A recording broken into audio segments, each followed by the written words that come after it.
Pozdravljeni, sem Marja Milič in poslušate MoneyHow, prvi podcast o upravljanju denarja pri nas. Kar 614 tisoč Slovencev varčuje za dodatno pokojnino v skladih življenjskega cikla, ki jih ponujajo pokojninske družbe in zavarovalnice. To pomeni slabi 2/3 vseh, ki so vključeni v obvezno pokojninsko in invalidsko zavarovanje. Večina prihaja iz javnega sektorja, saj je tam vplačevanje v sklad obvezno. Svojim zaposlenim je decembra 2023 dodatno pokojninsko kolektivno zavarovanje omogočalo 7647 delodajalcev. Višina sredstev, ki so zbrana v pokojninskih skladih, je bila decembra 2023 po podatkih Ministrstva za delo 3,32 milijarde evrov oziroma 3,32 milijarde evrov. Kaj sploh so skladi življenjskega cikla, kakšna je naložbena politika, kakšni so bili donosi, kakšne bodo rente, kako je z obdavčitvijo. To je tema, o kateri ste želeli na MoneyHow govoriti.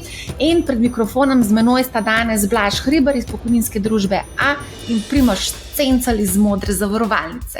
Zdravo in dobrodošla na MoneyHow. Pozdravljeni, hvala za povabilo. Danes se bomo tega zalogaja sklade življenjskega cikla lotili zelo sistematično, počasi, zato da predstavimo vsebino. Marsikomu bo mogoče celo težko razumeti določene stvari. Pa dajmo samo za začetek mogoče povedati, rada bi povedala, no, kako sem jaz začela v bistvu spremljati te sklade. To je bilo leta 2008 in sicer takrat so bili PDPZ-ji, prostovoljno dodatno pokojninsko zavarovanje, ki je nekak predhodnik skladov življenjskega cikla. Leta 2008 sem naredila prvič analizo trga in naletela na totalni kaos.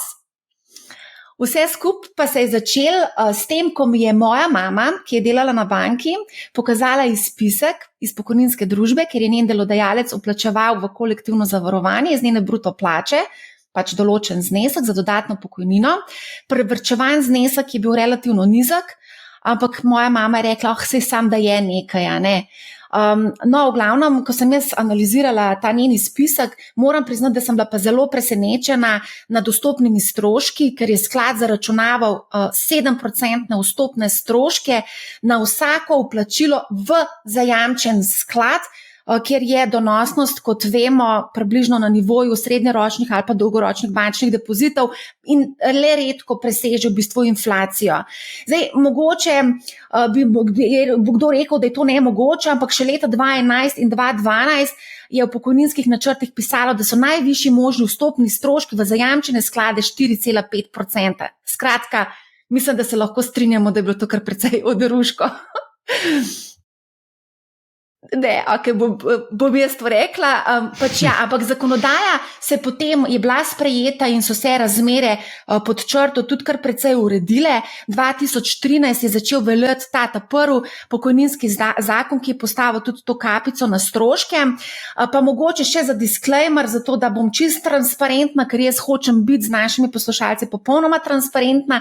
Ko sem bila urednica na financah, na mojih financah, sem bila tudi pobudnik ocenjevanja zajamčenih pokojninskih skladov, pri čemer sem z analitikom, ki pač ves čas želi ostati neimenovan, pripravila metodologijo Alfa-Beta, ki jo še vedno po mojih informacijah uporabljajo in tudi uspešno monetizirajo, če lahko tako rečem. No. V glavnem, zdaj tako, jaz, ko se spomnim na tiste čase, moram priznati, da vsi iz pokojninskih družb niso bili navdušeni nad tem ocenjevanjem. Lahko pa rečem, da Borut Jamnik iz Modre zavarovalnice, on je bil takrat šef Modre zavarovalnice, je rekel, da mu je ideja super, pa tudi midva z Blažem sva se na temo metodologijo ocenjevanja kar precej pogovarjala in tudi ni imel nikakršnih zadržkov. Težava pri drugih pa je bila predvsem ta netransparentnost okrog sestave in računovodskega prepoznavanja naložb, benchmarkov in še kaj drugega. Primož, ti pa itak poznaš v bistvu samo ocenjevanje bolj podrobno vzajemnih skladov, no tudi to v bistvu sem vodila 10 let. Tako da, hotela sem samo to povedati, nekako, kako sem padla noter v to zgodbo in to zgodbo pokojninskih skladov življenjskega cikla v bistvu spremljam kar precej podrobno zadnjih kar nekaj, zdaj že v bistvu lahko rečem desetletje in pol. Okay. Zdaj, jaz sem prepričana, da marsikdo od naših poslušalcev mogoče niti ne razume vsega, kaj sploh v bistvu skladi življenjskega cikla so, pa bi mogoče vsem za začetek samo toliko, da predstavimo, 614,000 Slovencev varčuje v teh skladih življenjskega cikla, večina pod črto, lahko rečemo in mislim, da se lahko tukaj strinjamo, preko kolektivnih zavarovanj, kar pomeni, da v bistvu delodajalec vplačuje v te sklade iz bruto plače zaposlenega. Blaž pa, Primož, lahko vidva povesta mogoče, kolikšen odstotek je teh, ki so v kolektivnem zavarovanju in koliko je teh, ki so v individualnem, če lahko mogoče povesta neke številke. Vem, da je precej visok ta odstotek. V glavi nimam številke na decimalno mesto, ampak mislim, da je 97% pri nas konkretno. Se malo razlikuje od družbe do družbe, kakor vem, ampak številke so močno v prid kolektivnemu varčevanju v pokojninskih skladih v Sloveniji. Ja, pri meni dosti podobno. Nimam številke v glavi, ampak ja. Ja, se je taka približna statistika. Več kot 90% je v kolektivnih, definitivno. Preko delodajalcev se iz bruto plače vplačuje, tisti, ki gredo pa v individualna zavarovanja, pa v bistvu plačuje iz svoje neto plače. Ampak Blaž, zdaj si zelo lepo povedal, varčevanje oziroma zavarovanje. Govorimo o kolektivnem zavarovanju, gre pa pravzaprav za varčevanje, pa mogoče še tudi to, kdo koga nadzira. ATVP nadzira vzajemne pokojninske sklade, ki jih upravlja Modra zavarovalnica, medtem ko Agencija za zavarovalni nadzor nadzira pa pokojninsko družbo Prvo pokojninsko družbo, Sava pokojninsko in pa Triglav pokojninsko. A je tako? Nas nadzoruje AZN, torej Agencija za zavarovalni nadzor, in smo po zakonodaji kvazi zavarovalnica, recimo. Modra zavarovalnica pa je? Ja, pa nas pa v bistvu, mislim, kako si že rekla, sklade ATVP, pa v bistvu celotno zavarovalnico pa AZN, tako da mi v bistvu z obima agencijama nadzora sodelujemo in oziroma jih pač nas nadzirajo in nas nagledajo pod prste, tako da kar podroben pregled. Smo zelo regulirana panoga, od skrbnikov do revizorjev, do pokojninskih odborov, ki so pododbori nadzornega sveta, do nadzornega sveta, do vseh teh odborih pri nas recimo so delodajalci, torej tisti, ki vplačujejo v sklade, in imajo vprašanja v zvezi s tem, kako nam gre, kje so naložbe. In potem na koncu seveda tudi do AZN-ja, ta se običajno vklopi takrat, ko so kakšne stresne razmere v svetu. Ampak, skratka, nadzor je še kako prisoten, vam lahko povem na lastni koži, da ga občutam in da je reden in kontinuiran in tudi včasno tudi, bom rekel, so globoka vprašanja, ne samo lahkotna. In iz tega naslova bi sam povedal, da to je tudi prav, ker to je le z varčevanje, bom rekel, marsikoga, ki je vključen kolektivno, da praktično je to edino njegovo varčevanje v življenju, ker bom rekel, tretje starostno obdobje.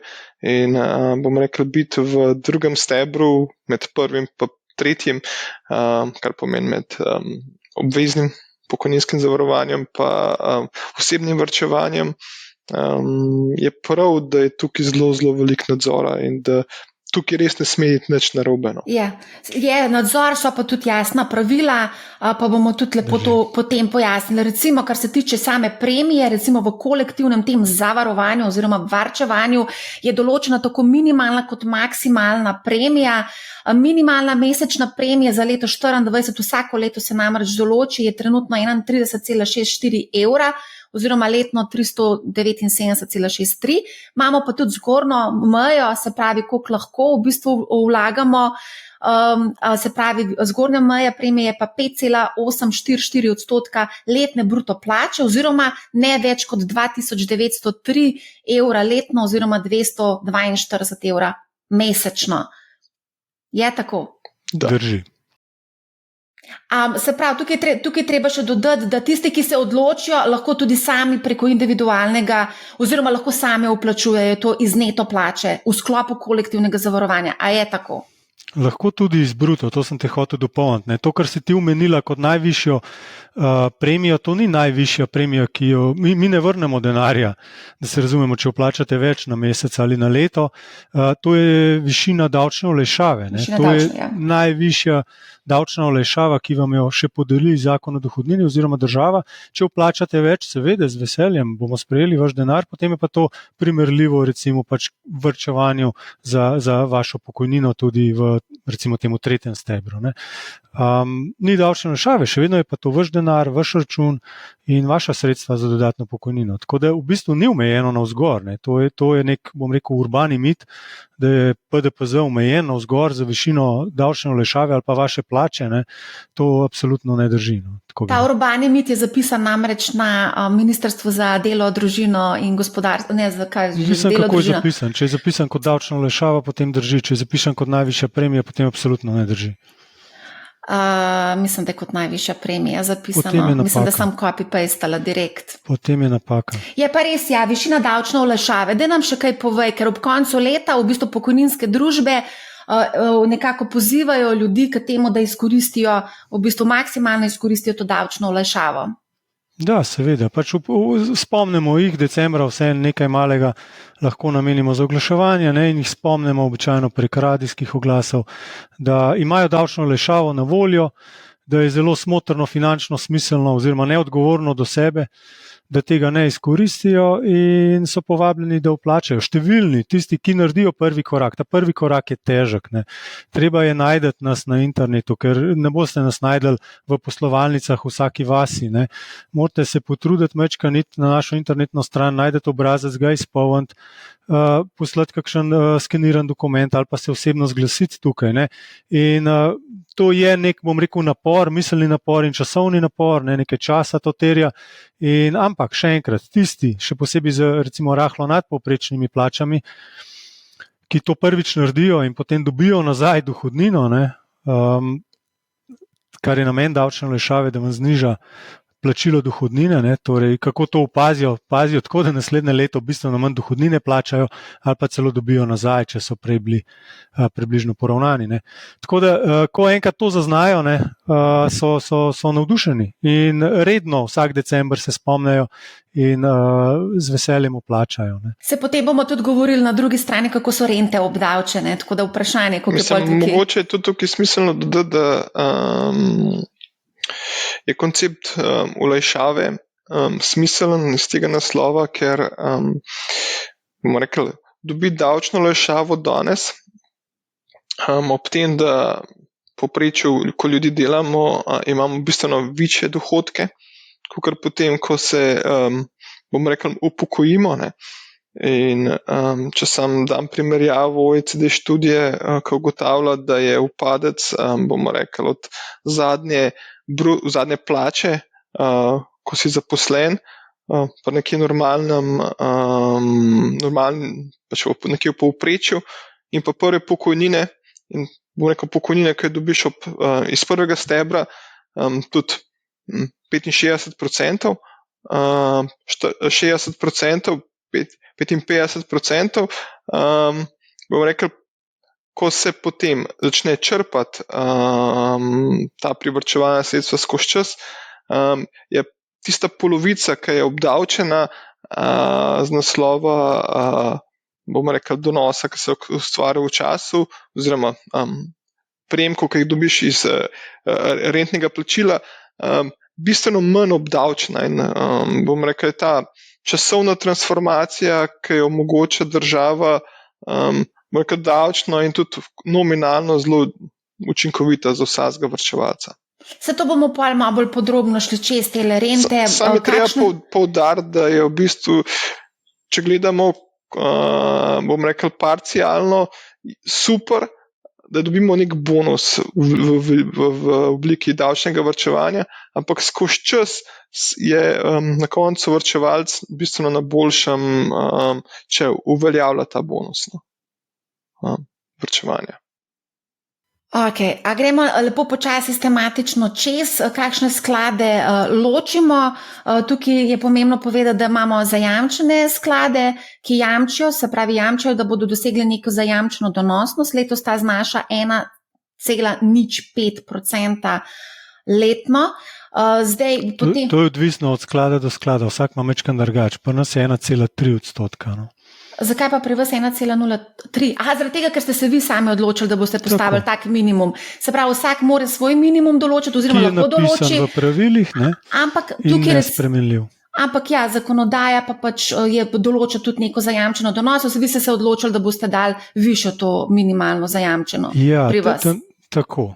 Okay. Približno tako, ja. Skratka, odločaš se glede na tisto številko.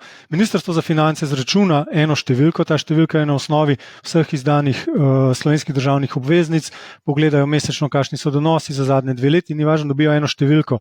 In potem nekateri imamo polovici tega, nekateri imamo 60% tega in zato prihaja do teh razlik. Ne. Niso velike, ampak vseeno, ko rečeš 1,05, moram poudariti, recimo, da pri nas je letos 1,3. No.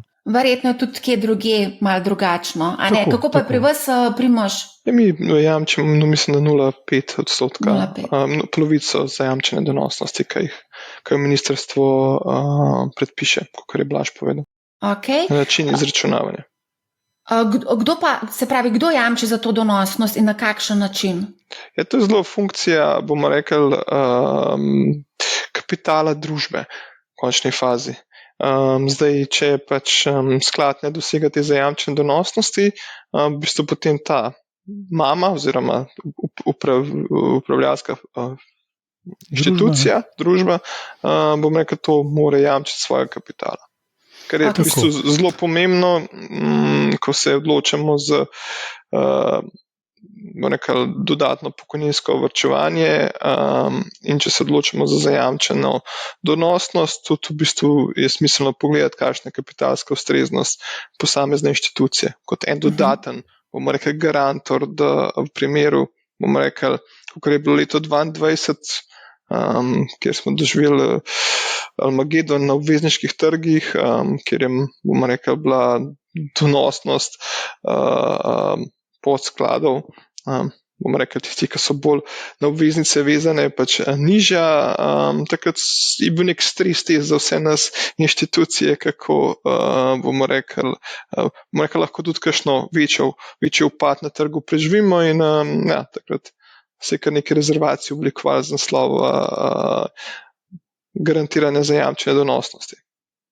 Če lahko še sam nekaj pojasnim za poslušalce. No.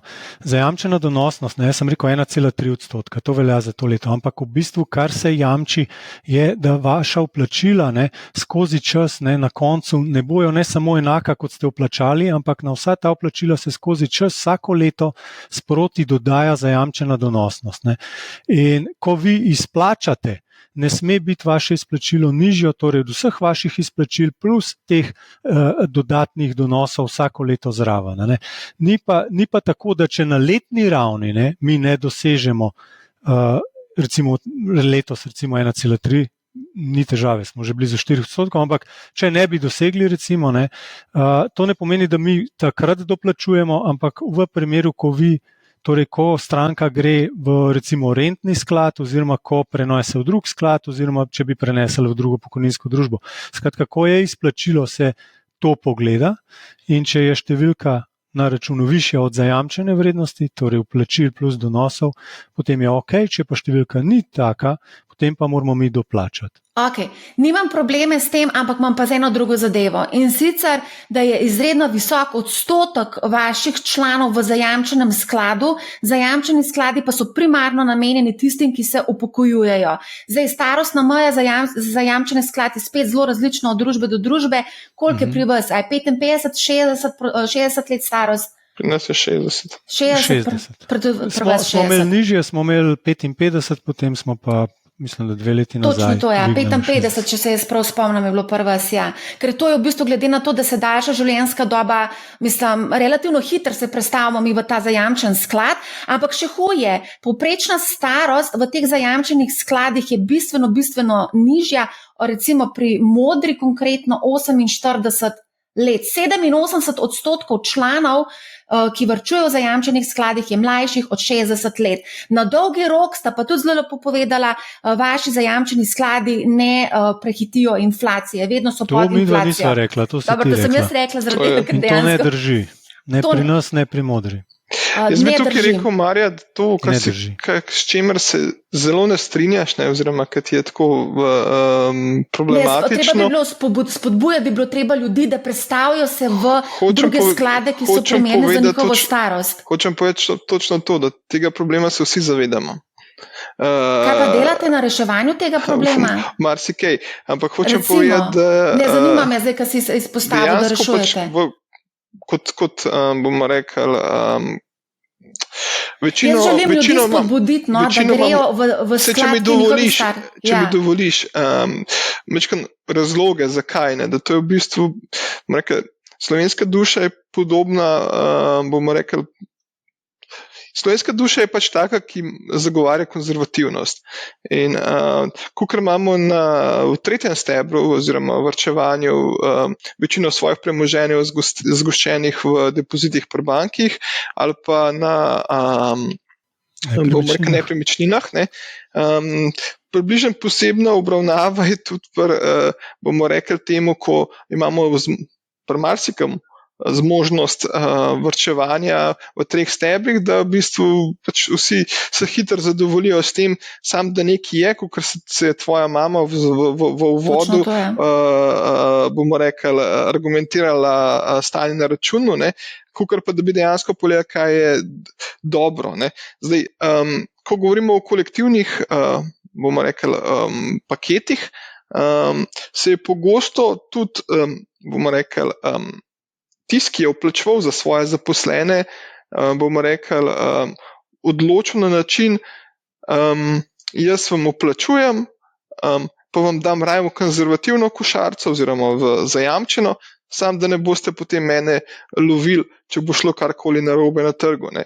Ko moramo vedeti, da pač, kot si že rekla, 2008 si začela spremljati, bomo rekli, kaj se dogaja v slovenskem pokojninskem, v svoji slovenski pokojninski zgodbi, in v tistem času smo imeli kar nekih finančnih pretresov na trgu, kjer bomo rekli, se je ta ravnovesje med, bomo rekli, dinamičnimi donosi pa zajamčenimi donosi se je, bomo rekli, malo na glavo postavil, kjer so bili tisti, bomo rekli, produkti oziroma storitve, ki so vezane na delniške trge, bomo rekli, so se izkazale za manj atraktivne kot tiste, ki so bile v obvezniške naložbe vezane ali pa samo stanjem na denarju.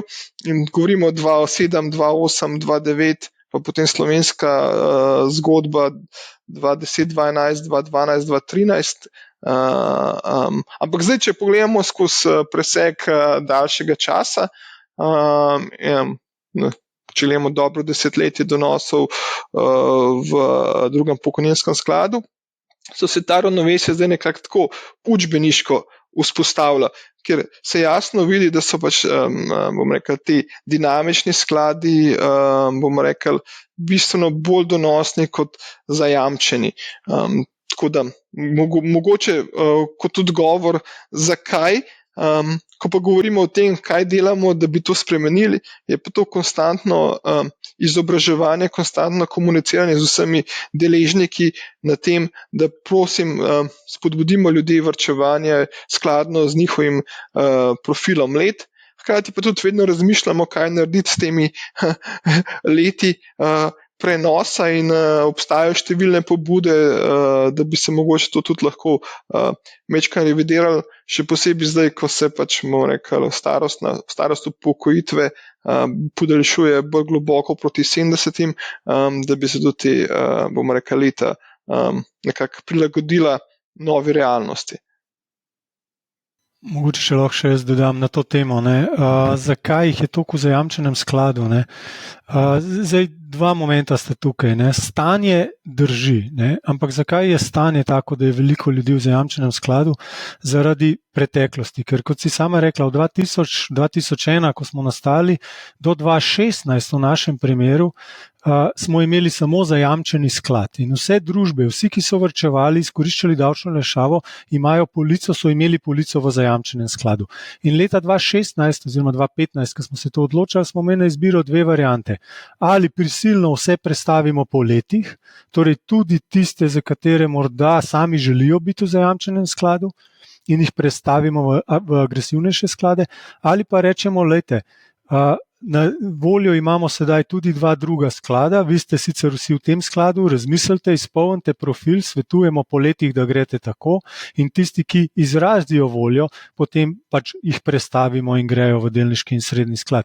Nažalost, povsod po svetu, še posebej pa v Sloveniji, smo ljudje precej pasivni. Ko vi dobite na dom neko pošto in terjajo od vas nekaj, da napišete, izpolnite in potem date v kuverto, ki je priložena, in pošljete nazaj. To zelo redki izmed nas naredijo, in rezultat tega je pač pasivnost in rezultat tega je zatečeno stanje, status quo, ki se zdaj vleče naprej. Kaj na to temo delamo? Bom rekel, za začetek smo uvedli življenjski cikl leta 2016, torej vsi imajo možnost, vse, kar rabijo, je izpolniti en obrazac, ki ga dobijo na naši internetni strani in ga poslati. In bojo šli iz enega sklada v drugega, če leta seveda to dopuščajo. Govoriva o mladih, ali pa relativno mladih, srednjih let, ki so v zajamčenem skladu. Drug moment, kaj delamo, je od takrat naprej, vsi, ki pridejo avtomatsko pri nas, saj v življenjski cikl, če nič ne izpolnejo, grejo v sklad, ki je primeren glede na njihova leta. Lahko pa seveda izpolnejo profil, izrazijo željo in kadarkoli prestavijo v bolj konzervativen sklad.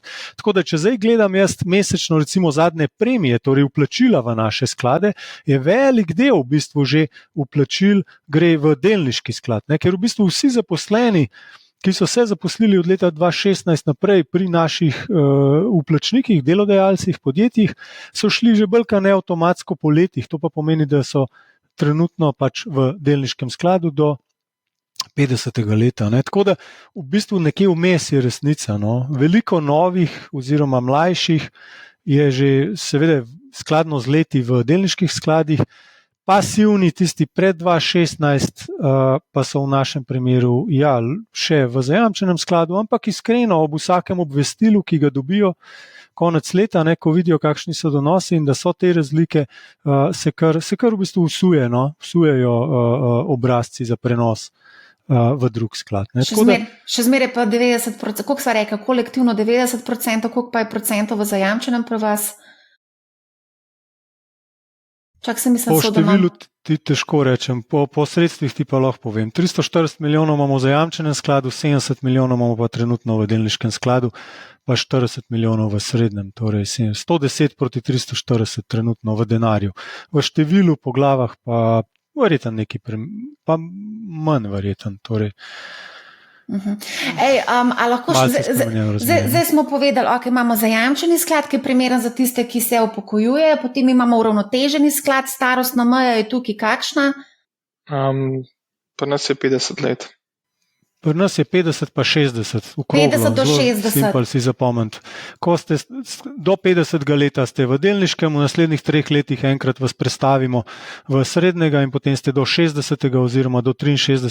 leta v srednjem, torej v uravnoteženem skladu in potem v zajamčenem do upokojitve. Se pravi, iz uravnoteženega v delniškega se avtomatsko prestavlja ljudi, ne pa iz zajamčenega v uravnoteženega ali pa v iz delniškega v uravnoteženega, iz uravnoteženega v zajamčenega se predstavlja ljudi, vedno pa vsak lahko iz delniškega reče, ne, jaz bi želel biti v zajamčenem. Torej vedno lahko zbere bolj konzervativno, manj tvegano varianto. Obratno žal ni mogoče, upamo pa, da bo mogoče. Je nekaj tudi v predlogu, ki je zdaj v javnosti, torej v novi, tej pokojninski reformi, ki se bomo za jeseni pogovarjali, je tudi en predlog na to temo, da bi za posebno izjavo o tveganjih, tako kot je to običajno pri vzajemnih skladih, pa pri zavarovalnicah, lahko sredstva prenesel tja, kamor pač želiš, tudi če si starejši. Na lastno odgovornost, seveda. Pa še tako, da ni pa ta prenos avtomatičen. Je neko obdobje, okno 3 let, kjer se dejansko ta prenos mora narediti. Torej je avtomatičen samo v roku 3 let, ne takoj. Predvsem je tukaj nek bomo rekli, zavora, no, oziroma če je slučajno je kakšno leto res slabo na kakšnem, bomo rekli, naložbenem razredu, da pač glih v najvišjem dnu, bomo rekli, ne menjamo ljudi iz enega sklada, recimo z dinamičnega sklada uravnoteženi, ampak da je pač se poiščem, v 3 letih je že možno, da se poišče nek, bomo rekli, boljši moment za prenos iz enega podsklada v drug, no. Se pravi, Taka ideja. Bi pa opozoril, no, da je kratkoročni timing zelo težka, bom rekel, naloga. Tako da tukaj mi se naslanjamo na finančen profil posameznika, čisto iskreno, če je nekdo zelo dinamičen, ga pač probamo pustiti v delniškem skladu, če je nekdo zelo konzervativen, ga probamo prej prestaviti in naslanjamo se na drugi strani na našo, mi temu rečemo, alokacijsko analizo, torej na naše mnenje o tem, kakšni so izgledi za posamezno naložbeno kategorijo. No. Torej ena kombinacija. No. V večini pa ljudi prestavljamo skladno s planom. Okay, a se zdaj dotaknemo še stroškov, ki so zelo pomembni, to tudi sami veste, da zelo vpliva potem tudi na končni rezultat. Kar nekaj teh stroškov, vstopna provizija, upravljalska provizija, izstopna provizija, provizija iz zavarovalnih poslov, to itak zaradi tega, ker je zavarovanje, provizija za administrativne stroške, potem verjetno prenos sredstev iz enega sklada v drug, je tudi kakšen strošek se zaračunava, provizija na izplačilo rent, provizija za upravljanje premoženja v času izplačevanja rent. Zanima me, če sem še kakšen strošek mogoče zgrešila, pa da nisem mogoče ga omenila. Po vrsti, ne, sliš se, zdaj si lepo naštela, imena so zelo taka, da odvrnejo. Pa dajva še te kapice omeniti, ker so zdaj kapice na vstopne, upravljalsko, izstopne, pa kdaj se plača izstopna provizija, recimo? 1% je izstopna provizija, 1% vstopna, upravljalska je koliko? 2% pri dinamičnem, ne? A je 2%, koliko je? Ne, v zakonu piše, da je najvišja upravljalska provizija 1% in najvišji vstopni stroški 3%. No torej noben nima več kot 1, pa 3, no? Ok, 3%. Vstopni upravljalska sva rekla 1%, izstopna pa je? V praksi se to dosti, bomo rekli, so produkti, ki imajo 1%, bomo rekli, pri nas imamo 2 produkta, eden je, mislim, 2 sklada, eden je javnih uslužbencev, ki je all-in provizija 0,5% točke. Z vsemi stroški, bomo rekli, tudi brokerskih, skrbniški so vključeni v teh 0,5%. Na drugi strani so pa pač bomo rekli, za trg so pa 1% upravljalsko provizijo. A to velja tudi za zajamčen sklad 1% upravljalska? Ja, bi se za cel podsklad. To je za zajamčen sklad njihov govoril, ne? Jaz mislim za vse. Za vse, tudi za delniškega imaš 1%. Tako je. Aha, kaj pa pri vas, Blaž? Pri nas imamo pa 3% vstopne stroške, pika, 1% na delniškem upravljalske provizije, 1% na uravnoteženem upravljalske provizije in 0,55% na garantiranem, torej zajamčenem skladu. Če pa mogoče sam pa nas rečem, pa da za kolektivne črte so pa nas vstopni stroški nekoli 1% se gibljajo realni.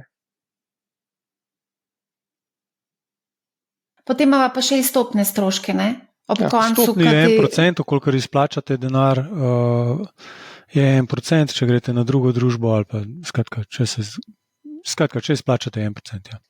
Ampak 1% se ne izplača, ker ti ne moreš dobiti enkratnega izplačila. Razen v primeru, da imaš pač neki posebni pogoj.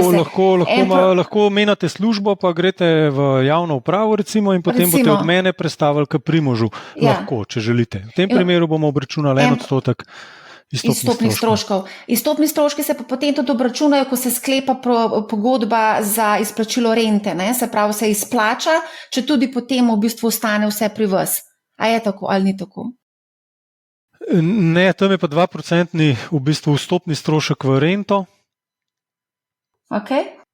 Ja, ni izstopnega, je pa vstopni. In potem je 8%, zdaj še 5%, no, ampak kmalu bo 8% administrativni strošek, torej 8% od vsakega izplačila, od vsake rente. Ni pa upravljalske nobene provizije, za rentni sklad, ki je garantiran ravno tako še bolj rigorozno.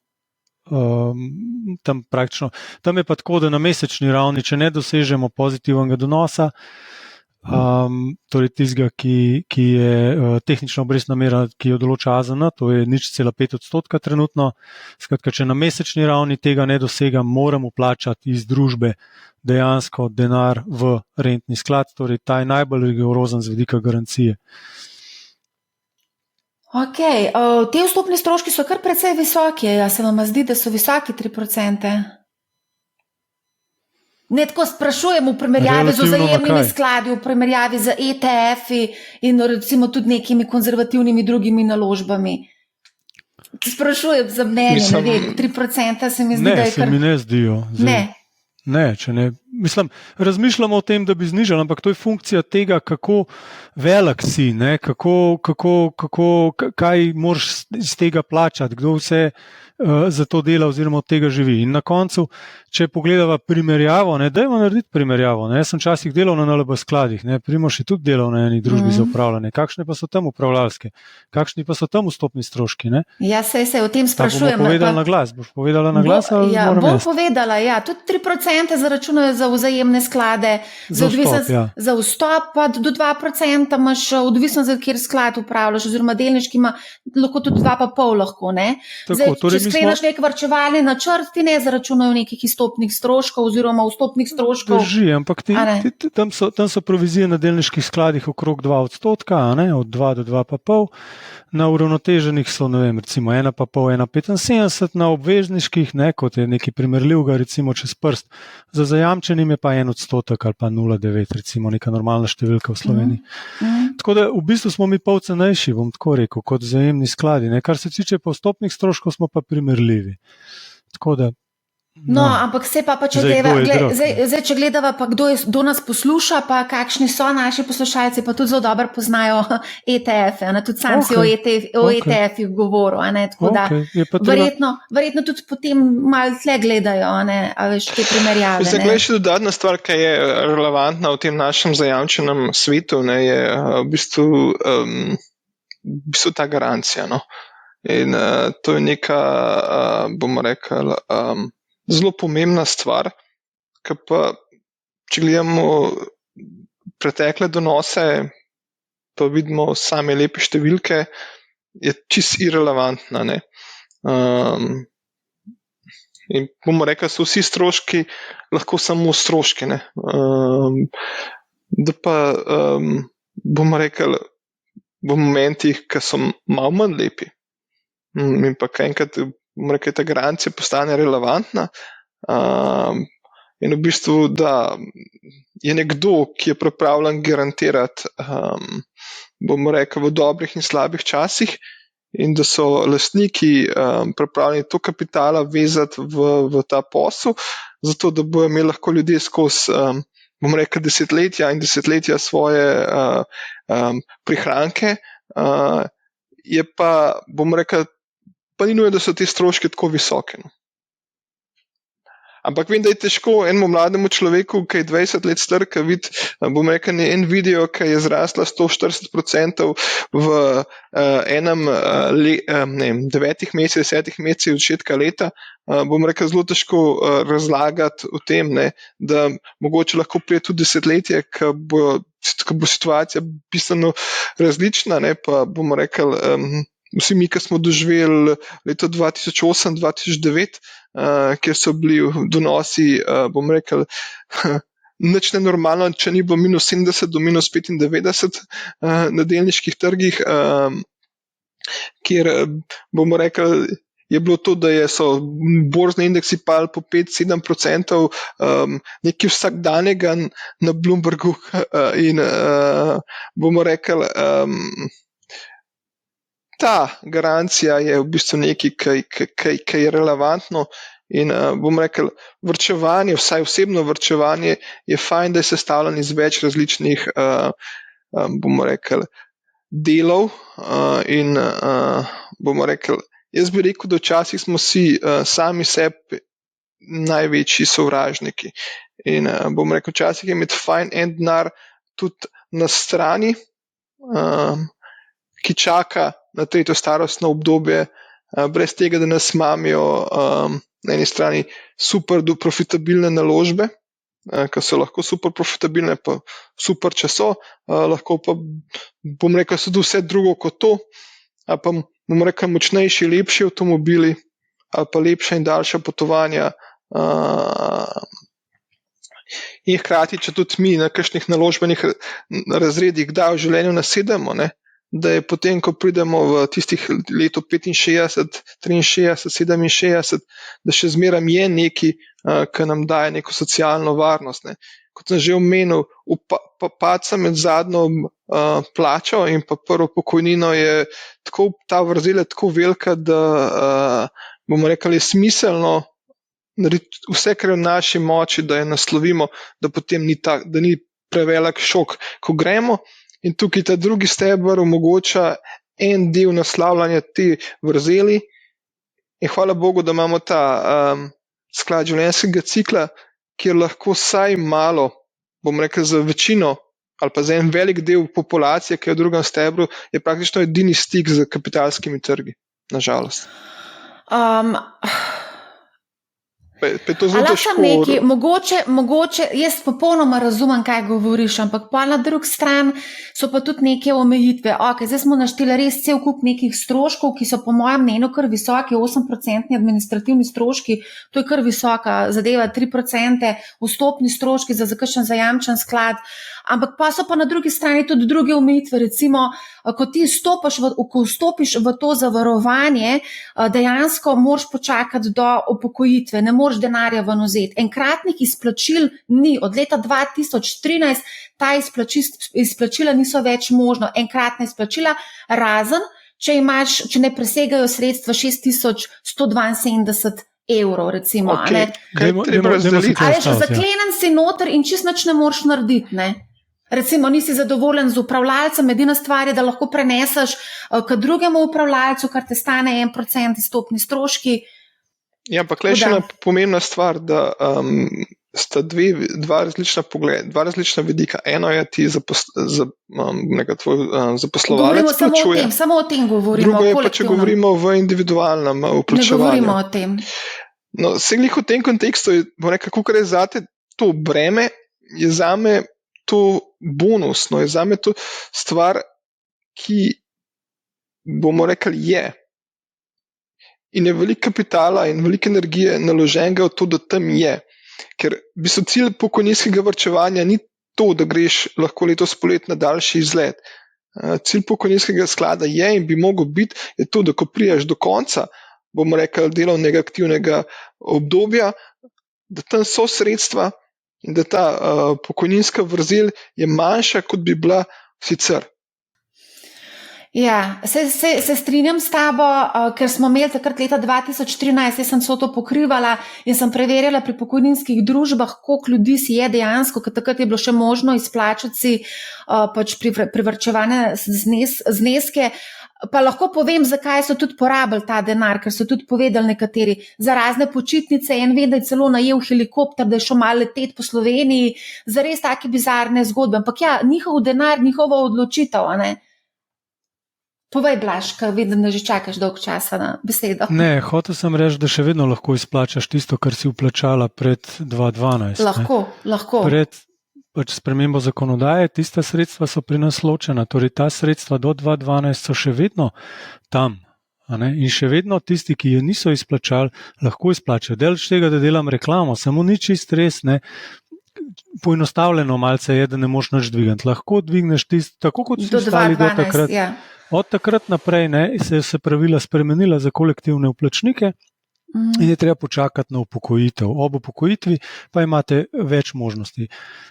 Zdaj, če imate nižje zneske, lahko enkratno izplačate, rahlo odsvetujem, ne boste imeli, bom rekel, dodatne pokojnine kasneje, hitro boste porabili in hitro bo to šlo. Ne? Tako da generalno je ideja, da se varčuje za dodatno pokojnino, in tukaj noter so določene varovalke, torej da ne morete dvigati, ne morete zapraviti, kar tako. Razlog je zato, ker bi želeli da to, kar ste dobili v obliki, država želi, da v obliki davčne olajšave, ki vam jo je dala, da v obliki tega, ker niste imeli ne prispevkov, ne dohodnine na ta znesek, to je dejansko denar, ki je 100 evrov šel od delodajalca in je 100 evrov zdaj šlo na vaš račun, se je investiralo in zdaj to, 300, 400, 500, 600 evrov. In ta denar, da se dejansko porabi za dodatno pokojnino. To je namen in zato je tako zapeljano. In to ni nič slabega. Okay, sam še to povem, ker sem najdla ta podatek na spletni strani ministrstva. Povprečno vplačilo v te sklade zavarovalnic v letu 2023 preko zavarovalnic 93 evrov. Mesečno vplačila pokojninske družbe 83, vzajemni in krovni pokojninski sklad brez krovnega pokojninskega sklada javnih uslužbencev 46 evrov. Pa dajmo še pogledati, kakšna je bila povprečna pokojnina, ki je bila potem izplačana. Spet zelo odvisen od tega, koga gledaš, ampak ja, razpon je tam od 84 do 110 evrov je bila povprečna mesečna pokojninska renta. Ne vem, povejta, zdaj imamo cel kup variacij, tudi sam se začel, da imamo različne možnosti izplačila teh rent, pa če lahko mogoče poveš, kakšne možnosti sploh imamo, vemo, da imamo doživljenjsko pokojninsko rento, ampak kakšne so še variacije? Dajva začeti na začetku. No. Povprečna plača v Sloveniji neto je 1500 evrov, bruto 2400 evrov. Ne. Od 2400 evrov 5,844 bi bilo malo manj kot 140 evrov. Nažalost, to ljudje ne izkoristijo v polni meri, pri nas konkretno je po avgusta ta številka 115 evrov. No. Imamo pač kakšen lek, imamo ene par delodajalcev, ki dvignejo povprečje in dajo polno premijo.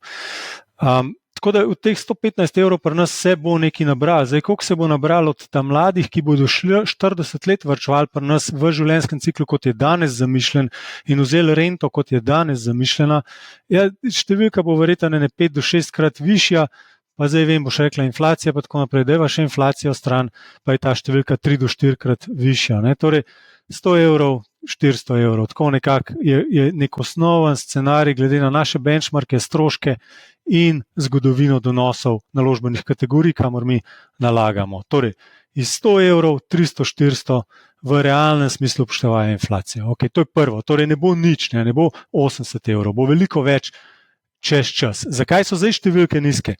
Zato, ker so ljudje sama si povedala, varčevali 10 let, potem dvignali in potem je delodajalci tudi za njih še naprej varčeval, zdaj so šli pa po 10 letih morda v penzijo. In teh 10 letih se ni nabralo toliko, kot se bo mladim nabralo v delniških skladih v 40 letih. Mi to, kar zdaj gledaš kot presek, to še ni to, kar mi bomo, mi šele rastemo. 30 let obstajamo, šele od 2016 imamo delniške uravnotežene sklade, ne, šele od takrat, šele par let nazaj smo mi dvignili te meje na 50-60 let. Ne. Tako da pravega potencijala varčevanja v življenjskem ciklu, kot ga imamo danes, iz teh številk, ki so danes, enostavno ne moreš videti. Ne. To niso ta prave številke za te, ki varčujejo danes in danes so mladi in danes varčujejo v življenjskem ciklu. Njihove številke bojo lepše. Zakaj? Z dveh razlogov.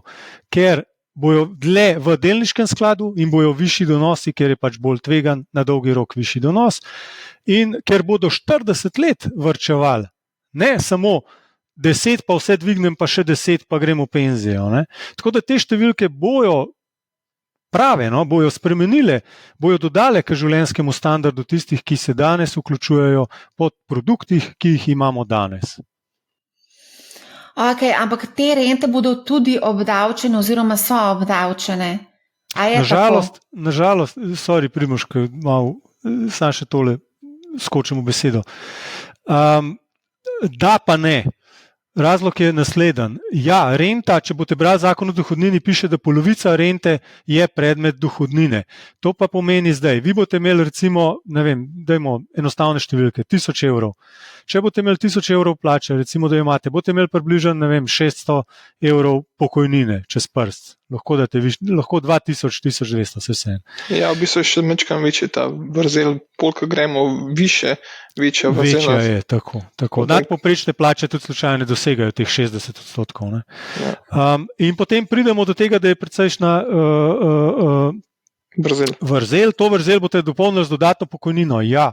Ampak vi ste v bistveno višjem dohodninskem razredu danes, kot pa boste, ko boste upokojeni, ker boste imeli 60% pokojnine, bo predstavljala glede na vašo plačo. Torej, v bistveno nižjem dohodninskem razredu boste. To je prvi argument. Drugi argument, samo polovica tega bo šlo v dohodnino. To je drugi argument, torej ne cela, ampak polovica. Tretji argument je, upokojenci imajo svojo dodatno pokojninsko olajšavo, davčno dohodninsko olajšavo, samo za upokojence, 5000 evrov dodatnih, oni ne rabijo plačevati dohodnine na to. Torej, več razlogov je, te trije ključni razlogi so, da na koncu pridemo po naših izračunih interno, preverite sami, boste prišli na to, da bo 1 do 2% pri veliki večini ljudi, povprečnih, rahlo nadpovprečnih plač, bo to 1 do 2% od rente boste mogli nakazati na FURS zaradi doplačila dohodnine. 1 do 2% od rente. Ocene se tukaj zelo razlikujejo, nekatere druge družbe pravijo od 2 do 5% izplačene pokojninske rente. 2 do 5. Jaz pravim 1 do 2, če boste pri povprečni plači ali pa pod. Morate vedeti, da večina ljudi je pod povprečno plačo. Tako da zdaj klere so zelo razlike, tako kot pri dohodnini. Če vprašam, koliko je tvoja plača obdavčena ali pa koliko je moja, mogoče so razlike, odvisno od tega, kakšna je bruto plača. Okay. Kle gremo nazaj na to, kakšno imate plačo, kakšno imate dohodnino, od tega je to odvisno. Se pravi, tukaj govoriva 2 do 5% obdavčitev pokojnin, oziroma ti praviš 1 do 2%, pa so pa še rekla, kakšni so stroški izplačila rent, da si znamo približno zračunati. Rentni sklad ima 0% upravljalsko provizijo, dajva tako začeti. Ja, pa dajva zdaj še dodati. In jaz bom ta sredstva upravljal do vaše smrti, torej od 65 do 105 leta. Vsako izplačilo je obremenjeno. Edino plačilo, ki bo, je trenutno 5% v našem primeru. Oziroma 8%. Čez nekaj mesecev bo pa 8%, pa še druge stvari bojo spremenjene, bo nekaj plusov tudi, ne samo minusi. Samo to, da vemo, da so pač obremenjena tudi z temi administrativnimi stroški in ne samo z davki. Z ničemer drugim, ja, dobro, davki so drugi. Ja. Mislim, če najdete koga, ki bo za ston delal, le z veseljem. Ne, se strinjam s tabo. Če dobro delaš, tudi je potrebno zaračunavati za svojo storitev. A gremo mogoče samo to, nismo nič govorili o strukturi naložb v zajamčenem skladu, da vemo, kako se v bistvu ustvarja ta zajamčen donos oziroma preko tega zajamčenega donosa. Kakšna je struktura teh skladov? Zdaj, osnovna narava tega sklada je v bistvu zagotavljanje nekega stabilnega donosa. Bomo rekli, se mora vsaka inštitucija jamčiti s svojim kapitalom ta zajamčen donos, o katerega smo govorili, kar je pomeni, da po naravi je to zelo blizu obvezniški strukturi. Večina sredstev je v obveznicah, nekaj je možnost nalagati tudi v delniške naložbe, hkrati pa v bistvu v zadnjem cajtu se kot bomo rekli alternativa oziroma hibrid med obveznicami in delnicami vse več sredstev oziroma gledamo upravljalci tudi alternativne naložbe, od nepremičninskih skladov do skladov zasebnega kapitala, in ki ga v mehnem deležu vključujemo med same naložbe zajamčenih skladov. Tudi alternativne naložbe imate v zajamčenih? Seveda. Ja. Kako pa pri vas, Blaž? Pri nas imamo pa 80% imamo v obveznicah, velika večina, torej praktično vse v kvalitetnih bonitetah naložbenega razreda, zmernega trajanja, torej dajmo reči tistem, bomo rekli, varni naložbeni kategoriji. Potem preostalih 20% je pa različno razpršeno z rahlo višjim tveganjem. Mislim, da imamo čakajte, da ne bom narobe govoril. 8,8% imamo v delnicah, nekaj slovenskih, ostalo razpršen po celem svetu, tudi v nekaj malega v ETF-ih. Nepremičnine imamo 2 stavbi, ki stojita v Ljubljani in nam nosita najemnino. Nekaj malega alternativnih skladov, manj kot 3% in nekaj malega denarja. To je to, zelo na kratko povedano. Kakšen je pa manevrski prostor znotraj tega zajamčenega sklada, koliko lahko dejansko tvegate? Ker morate pač doseči ta zajamčen donos.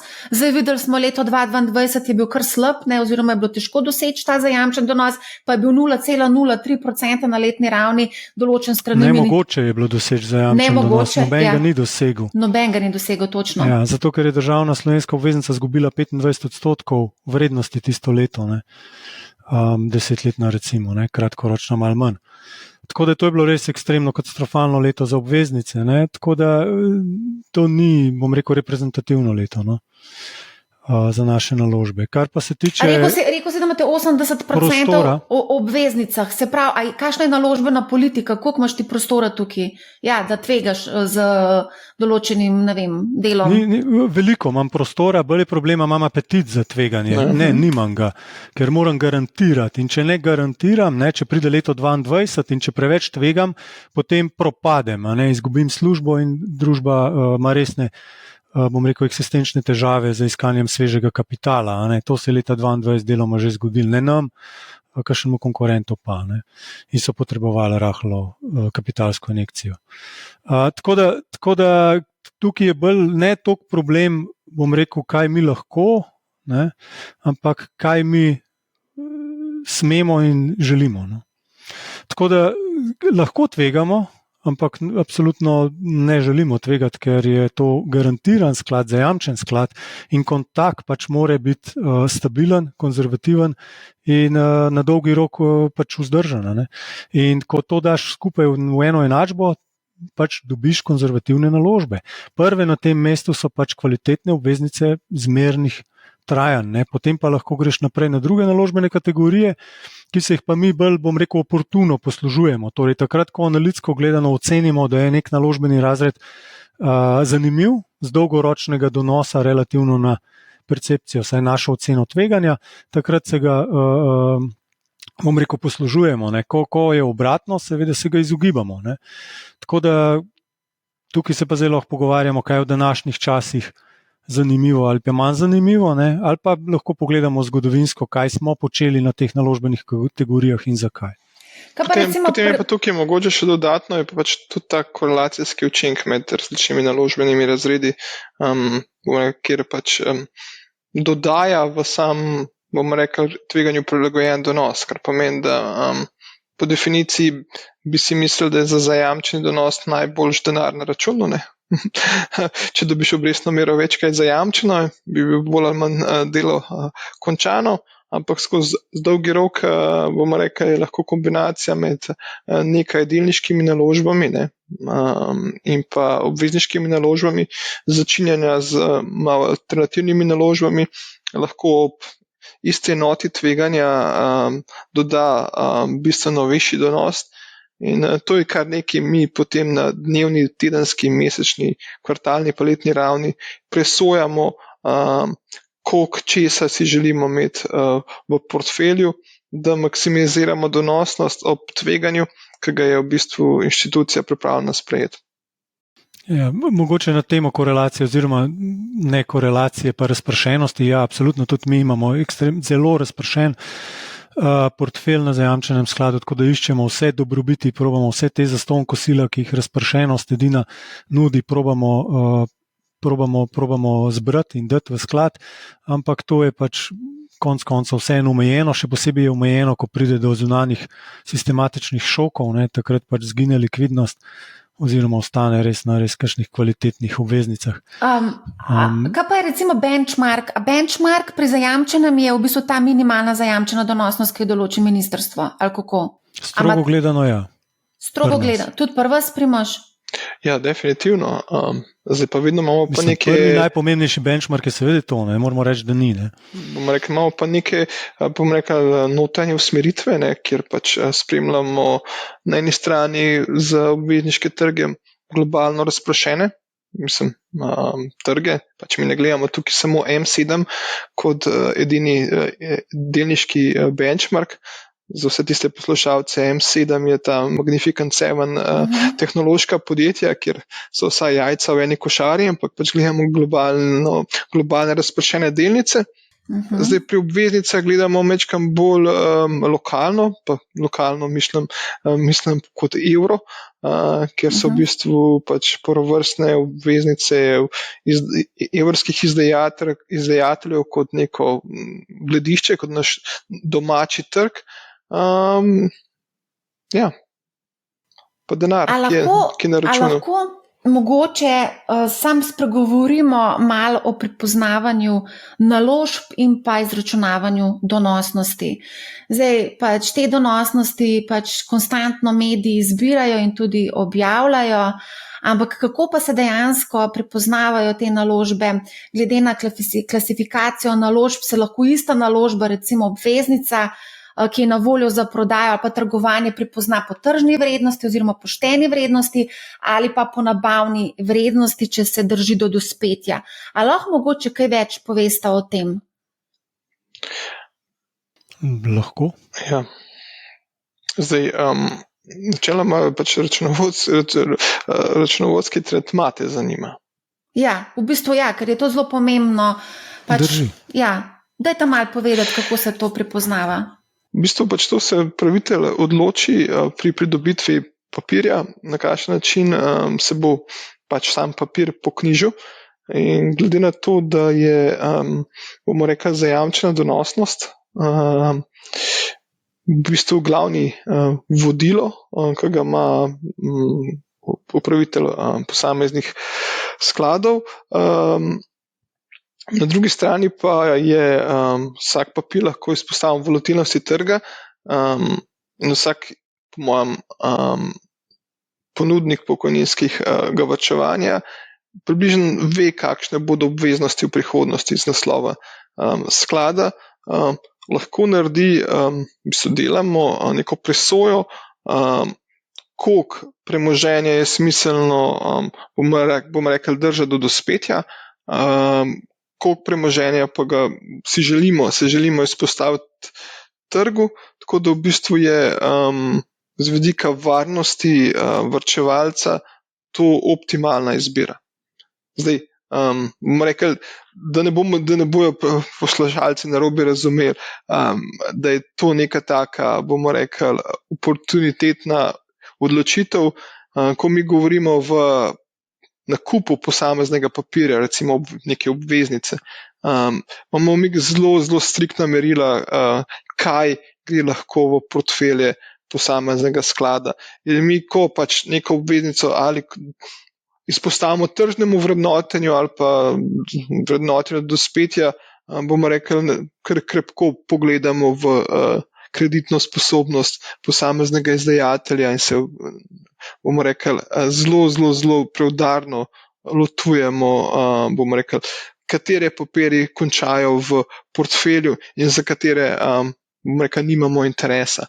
Tako da je to, bomo rekli, kar kompleksen proces s ciljem maksimizirati, bomo rekli, donosnost ob danih omejitvah, ki jih imamo. Če ti je dovolj razumljivo. Blaž, da še ti povej. Skratka, imamo dva načina. En je tržen, torej pogledamo vsak konec meseca, kakšna je cena na trgu, na tržnici, in pač po tej ceni, tako kot delnice. Drug način je pa pač, da knjižimo to kot skupek pač denarnih tokov, torej do takrat, ko bo obveznica zapadla, in knjižimo pač te denarne tokove do njenega zapadanja. Ne. Kaj je razlika? Razlika je, da v primeru, da damo to na dospetno vrednotenje, je to v bistvu dokaj linearno oziroma dokaj mirno, bomo rekli, z vidika volatilnosti te obveznice, razen če se zgodi kaj resnega, dajmo tako reči. No. Torej, rating spremeni, gre v default, potem so seveda tudi na tem področju pač odpisi oziroma močne spremembe pri vrednosti. Dokler govorimo samo o zmernih spremembah obrestnih mer, politike obrestnih mer, se to tukaj ne odrazi. Če greš pa na tržno vrednotenje, seveda so pa močni nihaji možni, glede leto 2022, recimo tak primer, v minus, lahko je pa tudi v plus, seveda. Ne? Tukaj se pozablja, da je lahko tudi v plus sprememba. Tako da mi gleda to, da imamo zajamčene sklade, ne, in moramo jamčiti z lastnim kapitalom, in je to zelo močna garancija, tako na rentah kot na zajamčenem skladu. Ne. Dajemo večino, 2/3 obveznic čez prst trenutno imamo na dospetnem vrednotenju, 1/3 pa na tržnem vrednotenju. Vse kvalitetne obveznice, torej naložbenega razreda, torej vse dospetno knjižene obveznice so kvalitetne obveznice naložbenega razreda. Tiste morda, ki so brez ratinga ali pa kakšne take, pa imamo, ali pa določene tudi čist z namenom, da vsem se neka nihajnost pripozna, imamo pa na tržnem vrednotenju. Koliko si rekel približno je na dospetnem, pa koliko na tržnem vrednotenju? Mi imamo 80% obveznic, od tega 2/3 dospetno vrednoteno, 1/3 tržno. Kako pa pri vas, Primož? Pomaga. Mogoče ima odstotek nekoliko nižji, s tem, da bomo rekli, mogoče moja vizija je, da bi bilo malo bolj tržno, kot pa odplačno. Zakaj je to tvoja vizija? Zaradi tega, da se v bistvu, bomo rekli, temu malo bolj, bomo rekli, lahko aktivno pristopamo k lovljenju trendov, ki se dogajajo na obvezniških trgih. Kako pa to vpliva na donosnost pokojninskih skladov? Govorimo, prvo kot prvo, ta način vrednotenja vpliva predvsem na volatilnost, bomo rekli, vrednosti. To je, rekli, ja, na donosnost praktično ne. No, oziroma, a vi knjižite tako ali drugače, na koncu bo rezultat enak. Ne. Samo volatilnost vmes je lahko druga. Zdaj, razen če govorimo o trgovanju. Sama aktivnost se potem s tem, če knjižimo do dospelosti, je bistveno manj lahko aktivnega menjavanja pozicij. Ja, potem ta obveznica mora počakati na dospetje. Ja. Tako, ja. Seveda, ne. Koliko pa je teh menjavanj pozicij, recimo v nekem zajamčenem skladu? To je pa lastnost vsakega posameznega upravitelja, ki to upravlja. No. Približno na letni ravni, kolikrat se to zamenja, ali pa na mesečni, ne vem, kako hočete to gledati. To je stil investiranja, ki ga ima vsak mečkan drugačen, jaz lahko povem svojega, Primož lahko njihovega. Ja. A pa lahko recimo, Blaž, poveš, kakšen je tvoj stil investiranja? Naš je bolj, bom rekel, jaz temu rečem zmerno aktiven. Na ravni posameznih papirjev je bolj pasiven, čisto iskreno, torej mi kupujemo obveznice, jih držimo do dospetja in potem zopet kupujemo. Ne? Torej z obveznicami aktivno ne trgujemo, ni to naša strategija. Ne? Aktivno pa upravljamo trajanje, aktivno upravljamo z ratingi, aktivno se izpostavljamo tej ali pa drugi naložbeni kategoriji. Ne. Recimo tak primer je bil leta 2020-2021, ko se je začela inflacija rahlo kazati, pa so centralni bankirji in trg govorili, da je prihodna in da obrestne mere ne bojo šle nikamor. Takrat recimo smo se ustrašili dviga obrestnih mer in smo namenoma skrajšali trajanje, zvišali delež denarja in tako naprej. In se nam je to potem pač obrestovalo, recimo to je ena močnejših potez, ki smo jih naredili v zadnjih letih. Tako da v bistvu naša aktivnost je v bistvu, naš pristop je v bistvu od zgoraj na vzdolj, mi temu rečemo. Ne. Torej gremo prvo na tiste odločitve, ki so, bom rekel, z vidika celotnega portfelja najpomembnejše, to je pa običajno na obvezniškem skladu trajanje, potem rating, potem pa znotraj zajamčenega sklada seveda tudi ta bo šel alternativne sklade, delnice, nepremičnine ali boš iskal priložnosti na morda kakšnih obveznicah. Tako da v zadnjem času, kaj ne rečem, nismo pretirano navdušeni več nad nepremičninami. Razlog je pa čist banalen, da dobimo lepe priložnosti na obveznicah, kjer smo lahko kupovali zanimive, bom rekel, obveznice, bančne, nepremičninske in podobne, z zelo solidnimi donosi v zadnjih parih letih. Kako naprej, bomo pa videli. Zdaj smo že večkrat omenili pač te alternativne naložbe, nepremičnine, tudi sklade zasebnega kapitala in druge alternativne sklade. Kako pa se recimo te naložbe knjižijo, oziroma kakšne učinke si obetate recimo od tega? Ja, samo knjiženje je pač vsak ponudnik izračunava web oziroma vrednost. Torej, odgovor je tržno, ne? Ja. Na osnovi pač weba od ponudnika. S tem, da pač načeloma ti produkti, vsaj v večini, so manj tudi neko dospelost in grejo skozi različne faze življenjskega cikla, če bi lahko rekli. Čist drugačnega sicer. Ampak pač načeloma je obdobje investiranja, potem je obdobje življenja, pa obdobje dezinvestiranja in bomo rekli, potem se skladi, ki jih posamezni ponudniki ponujajo, pač grejo iz prve sezone v drugo, v tretjo, ki je že četrto, peto, šesto. In bomo rekli, življenje je malo drugačno, ampak za neke, bomo rekli, potrebe dolgoročnega varčevanja, mogoče zelo smiselno. Ena stvar, ki jaz sam opazujem, je čisto, če gledamo samo situacijo delniškega trga, je v večini v zadnjem času, bomo rekli, podjetja, ki pridejo do, bomo rekli, točke, ko vstopajo na trg, se zdi, da je že zelo veliko donosa, bomo rekli, bilo ujetega v skladih zasebnega kapitala, kar pomeni, da so IPO-ji že v bistvu zelo, zelo drage in da vidimo, da čedalje manj je delnic kotiranih na delniških trgih.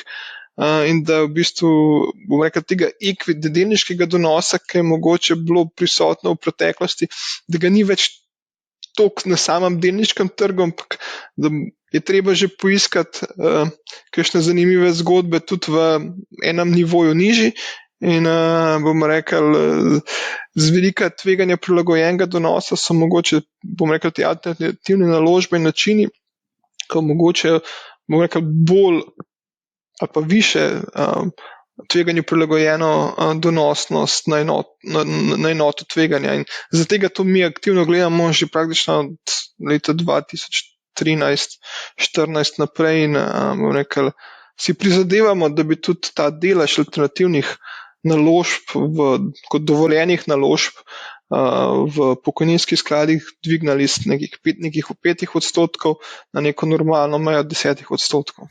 V katerem skladu imajo 5% pri vseh ali samo pri zajamčenem? To so omejitve za vse netržne papirje. No. Ok, 5%. A te alternativni skladi so pa prisotni v vseh skladih življenjskega cikla, se pravi delniški, uravnoteženi mislim, zajamčeni? Kot si znate predstavljati, je ta alternativni sklad sicer čudno zveni, ampak v bistvu znotraj tega naložbenega razreda imamo zelo različne, bomo rekli, podkategorije.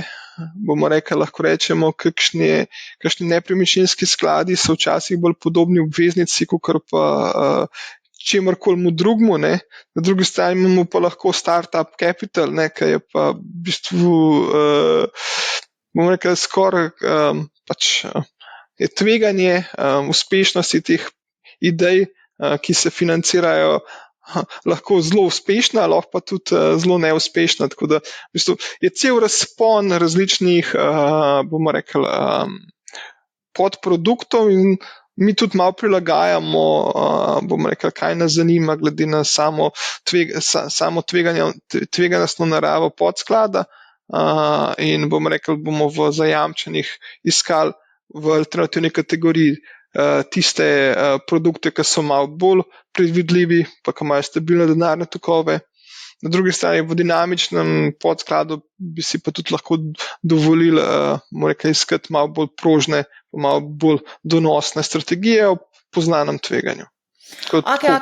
A lahko mogoče, Blaž, ti vsem poveš, kako je strukturirana, kakšne so naložbe v recimo dinamičnem skladu? Dostikrat si nam ti razlagal na našem podcastu, da zelo veliko investirate tudi v ETF-e. Pa če lahko mogoče poveš, kako je strukturirana naložba v delniškem? Povem, ampak prvo bi sam še v alternativcih eno povedal. Tipični alternativni sklad je sklad zasebnega kapitala, večino na to pomislili. Oni imajo tako eno 10-letno, bom rekel, življenjsko dobo posamezen sklad in oni rabijo v bistvu investitorja za 10 let. Ker vmes oni kupijo podjetje, ga preoblikujejo, dodelajo in potem prodajo. To je njihov posel. In to se ne da narediti v pol leta, enem letu, 2 letih, ampak delajo to tipično recimo na 10 let. In zato rabijo dolgoročne investitorje, ki so predvidljivi in tega denarja res ne bojo 10 let potrebovali. In zato tukaj pokojninski skladi pridemo potem nekako avtomatsko, se najdemo tukaj, ne, ker mi pa iščemo dolgoročne zanimive naložbe in nam recimo kratkoročna likvidnost kaj zelo veliko ne pomeni. Zato lahko tudi dospetno vrednotimo obveznice med drugim.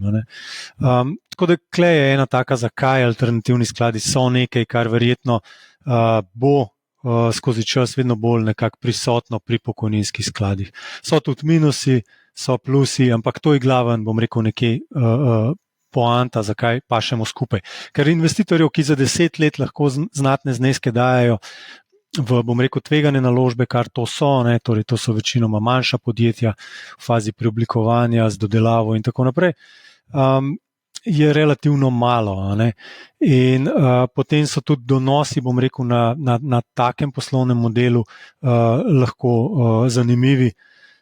In tudi so zanimivi, če si iskreno, neki track record že imamo, tako da lahko rečemo, da do zdaj to, kar smo investirali, smo v bistvu zadovoljni s tem. In torej verjetno bomo tudi v prihodnje. Kaj da greva za delniške? Delniške. Naš delniški je sestavljen iz naslednjega benchmarka, recimo torej referenčnega indeksa, katerega želimo premagati. 40% je Stoxx 600, torej evropski delniški indeks, najširši, najbolj poznan. 40% je S&P 500. Torej ameriški delniški indeks, največji, najbolj poznan, potem pa ostane še 20%, to so pa večinoma obveznice, torej 15% točk obvezniški indeks, evropski bonitete trajanja cirka 5 let in 5% denar oziroma indeks, ki posnema donos denarja. To je naš delniški sklad, mi smo pri tem zopet zmerno aktivni od zgoraj navzdol, ga upravljamo, torej sledimo indeksom, razen tam, kjer se zavestno odločimo, da tega ne počnemo, torej strateško se pozicioniramo in to je to. Zadovoljni smo, če dosežemo indeks, še bolj zadovoljni, če ga presežemo. Se pravi, ampak vaš cilj je do tudi... zdaj nam gre v bistvu smo zelo zadovoljni. Ja. Se to lahko tudi pogledamo, kakšne so donosnosti bile v preteklem letu, v zadnjih 2 letih. Ampak dajva sam še to povedati, tvoj cilj je tudi, da v bistvu iščeš cenovno ugodne naložbe. Večkrat si na podcastu izpostavil ETF-e. Koliko je teh ETF-ov recimo v tvojem skladu, v tvojem portfelju, v dinamičnem recimo? Najbolj bi bilo, da jaz to pogledam, ampak zdaj ne znam prav na hiter. Ampak dajva reči, torej po moje, da tam je 8%, no? Torej 8%, da predstavlja evropski pa ameriški ETF, imam pa še kakšnega, na Russell 2000 recimo. Skratka, ETF-e uporabljamo, no? Ne sme jih biti več kot 10%, mislim, da vseh skupaj. Uporabljamo jih pa takrat, ko nimamo nekega mnenja, kjer del trga bi bil najbolj primeren, oziroma takrat, ko imam manjši znesek za investirati, pa bom rekel, nima nekega smisla, da to zdaj drobim na 50 družb in mi je enostavnejša in lažja varianta, da kupim ETF začasno. No? Ja, a rekel si, da je omejitev 10%, na katerem skladu? Na vseh 3 ali kako? Ne, na delniškem, zdaj, bi mogel pa prav pogledati. Ne, na unih 2 me ne zanima, ker jih nimam toliko, čisto iskreno. Na delniškem. Slučajno ne pridem blizu tega. No. Koliko imate pa vi recimo Primož? Ja, mi imamo pa, bom rekel, malo drugačen pogled. Sicer že sam, kaj je v bistvu neka vizija za delniško investiranje. Gledamo pa globalni delniški, globalno razpršene delnice in to v bistvu je neka vizija, kjer smer bi šli. Zdaj pač razpon je kar velik, med 70 pa 100, tako da nekako želja je okoli 85 delniških naložb povprečno skozi čas. Mi pa tukaj malo bolj aktivno uporabljamo pasivne sklade. Vse pač večino je, bom rekel, naložb pri nas, bom rekel, zelo razpršene produkte. Čakaj, sem te prav razumela, 85% imaš delniških naložb? Ne, to je v bistvu neka središčna ocena, ki bi rekel, da bi si jo želeli skozi čas imeti v delniških naložbah. V delniške naložbe si pa rekel, da je večina da so pasivni skladi. Ja, da to veliko bolj materialno uporabljamo od te naložbe. Mislim, ker v bistvu tukaj gledamo bolj makro upravljanje, iščemo razpršenost, to je stvar, ki, bomo rekli, ki je neko vodilo. In v danem trenutku je stanje tako, neka vizija za naprej je pa, da bomo šli mogoče malo bolj aktivno upravljati tudi na delniških naložbah v prihodnosti. Kjer pa ne boste investirali potem toliko veliko v pasivne sklade, ampak Mislim, v kaj to je aktivne? čist naravna oblika investiranja, ni pa nujno, da bomo samo to oziroma da bomo to v večini uporabljali. Ne. Lahko pa tudi, odvisno kako bomo presodili, pa na katerih trgih bomo mogoče želeli malo bolj aktivno delati, na katerih pa ne. Zdaj smo večkrat v reviziji vseh procesov, tako da težko rečem, kako bo. Je pa sigurno so ideje. Ok, a lahko mogoče se še dotaknemo te donosnosti, kakšna je bila recimo, zdaj jaz tukaj imam neko poprečno letno donosnost za vse ponudnike v letu 2023, pa primerjava 2022, ko je bilo res zelo slabo leto, pa mogoče, Primož, če lahko ti poveš, kakšne so bile poprečne donosnosti pri vas v posameznem letu, da ne mi kumulative za celotno obdobje, odkar obstajate, ker je pol težko primerjave delati, ne, ker pač različno obstajajo skladi. V bistvu, kaj te zanima, da gremo kar številčno? Da mi povej poprečno letna donosnost v letu 2023 za vaše sklade. Ja, ok, lahko rečemo na teh zajamčenih produktih, če damo, kam imam dva produkta upravljam, oziroma dva sklada za, bomo rekli, trg pa za javne uslužbence. Tako da okoli 5,5%. A to govoriva, to so zajamčeni, 5,5%? Tako, ja. Okay. Zdaj pa, da gremo naprej. Delniški je bil, recimo temu 14,5%. Pa zmerna okoli 10,5%. Kar pomeni, da teoretsko je bilo zelo dobro leto. Kakšno je, se pravi, ampak to moramo tudi vedeti, da so pač takrat centralne banke so začele dvigovati ključne obrestne mere so bile ne, to visoke. Je 2023 govorimo. 2023 si rekla, 2023 je bilo odlično leto za vse. Je bilo, ja. Ja, smiselno je bilo tako, da je bilo dinamična, bistveno višja donosnost kot zajamčena, ob katerem poudarjam, da je bila zajamčena zelo lepa donosnost. Kaj pa pri vas pokojninska družba? 2023, čak zdaj nimam pred sabo, ti bom najdel, ampak dajva začeti s tem, kar je malo bolj aktualno. Lahko začneva z letos, pa po eno leto nazaj. Vse te lahko jaz povem, zajamčen ste imeli 4%, uravnotežen 10,4%, pa delniški 16%. Ok, hvala. V letu 2023, ampak če pa pogledamo leto potem 2022, so bili pa praktično vsi skladi v minusu. Je bilo pa zelo težko leto, kot ste že tudi večkrat sama povedala, so bili pa tudi upadi za 10% v povprečju, več kot 10%, 13%. Tako da tukaj bi lahko rekel, sem to. Okay. Ampak ne govorim tukaj o zajamčenih, ampak govorim o delniških pa preudarnih oziroma uravnoteženih, ki so bili pač taki minusi. Se pravi, nekako ste poglihali 2,23. Ja. Je poglihan. Če gledamo oči same situacije na delniških trgih, bomo rekel, globalni pač trg, so kakšna leta, ki so zelo dobra, so kakšna leta, ki so slaba. Povprečje več boljših let, kot slabših, in v tem kontekstu dolgoročno varčevanje smiselno, ker sem že prej rekel enkrat, da smo si včasih ljudje sami sebi največji sovražniki, ne? In v bistvu gremo iz dneva v dan, iz meseca v mesec, iz leta v leto, nas lahko te slaba leta, bomo rekli, prestrašijo, da bomo rekli svoje nalaganje povsem prilagodimo samo temu strašnemu letu, ki se je zgodil v desetletju. Ne. Po drugi strani, če pa preveč dobrih let, se pa mogoče preveč, rekel, naše emocije so preveč pozitivne in potem v bistvu nismo pripravljeni na kakšno slabo leto. In je ta dolgoročno varčevanje, urejeno varčevanje tudi smiselno iz tega, da je dosti bolj konsistentno pa predvidljivo in v bistvu se zaščitimo s tem pred samim sabo, da ne odreagiramo prehitro.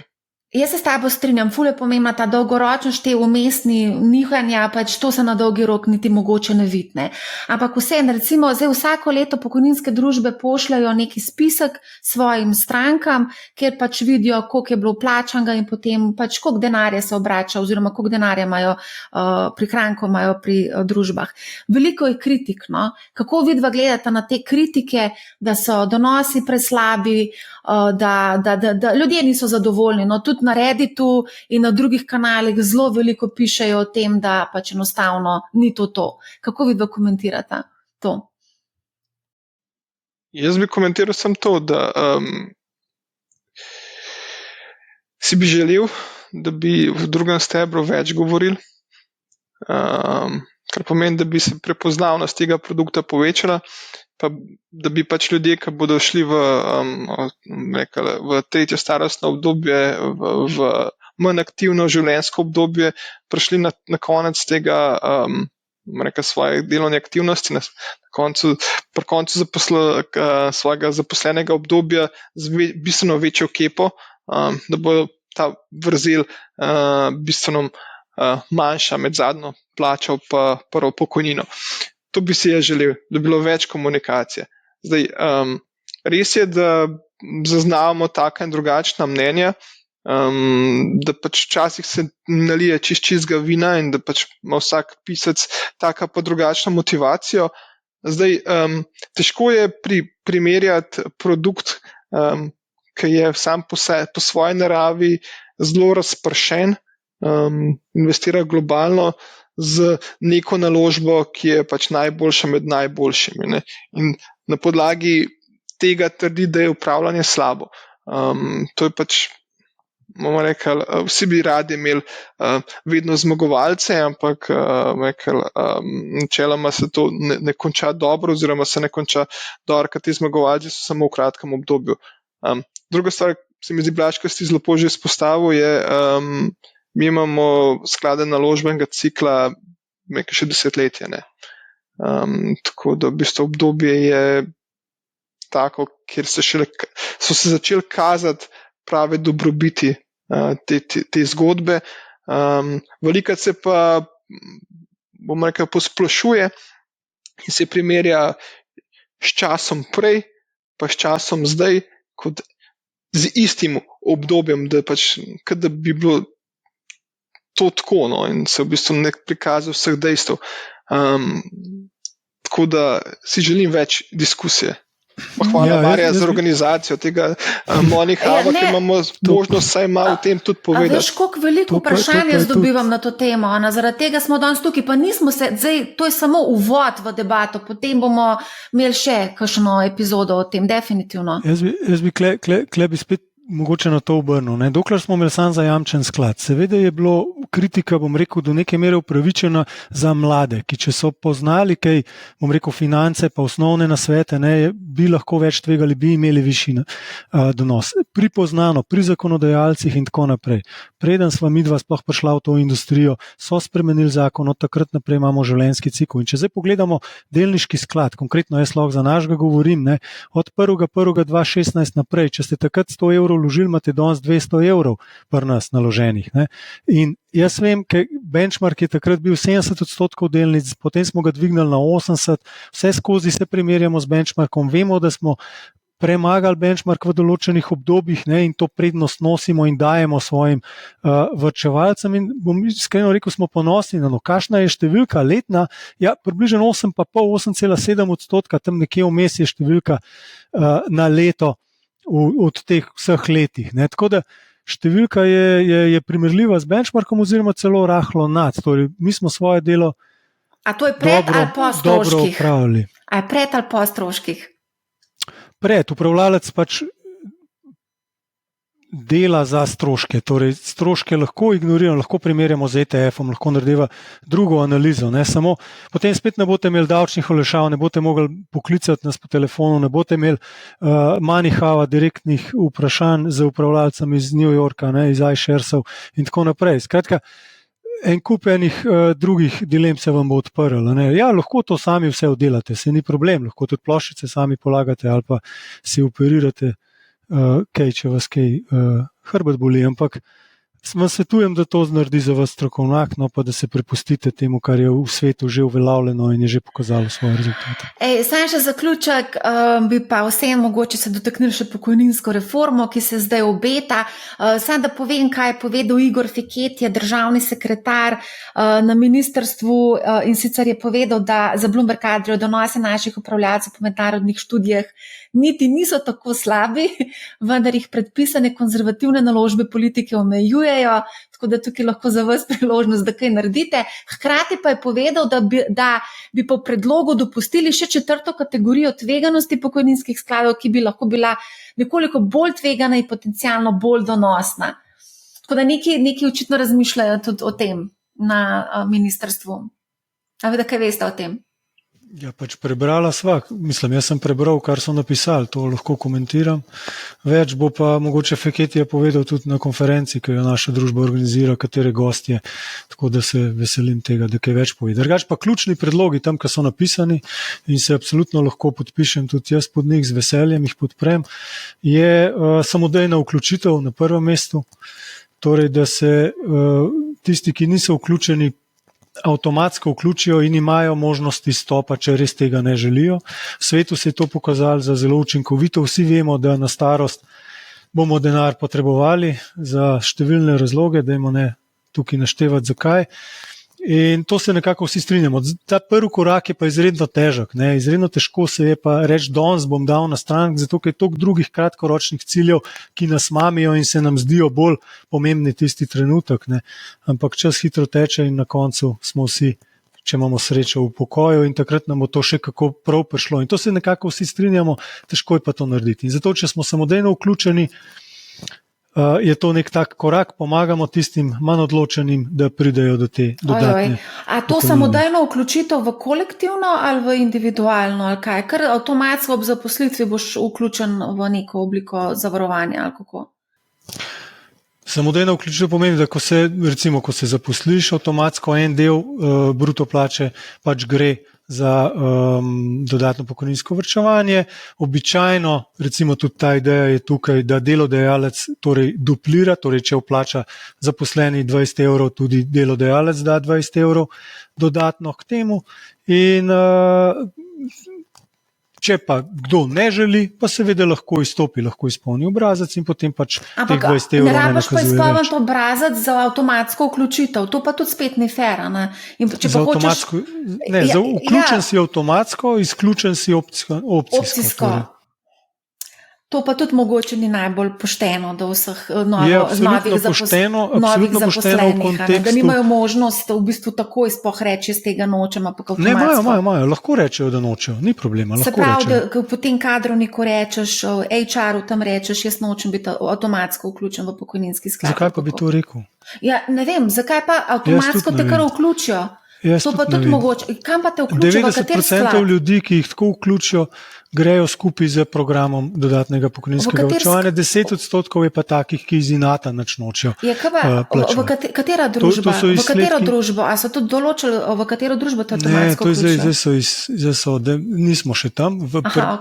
To je na A4 formatu napisano kot ideje za izboljšavo dodatnega pokojninskega varčevanja. Ni še nič konkretnega, zdaj bo to v diskusiji in potem bo šlo naprej.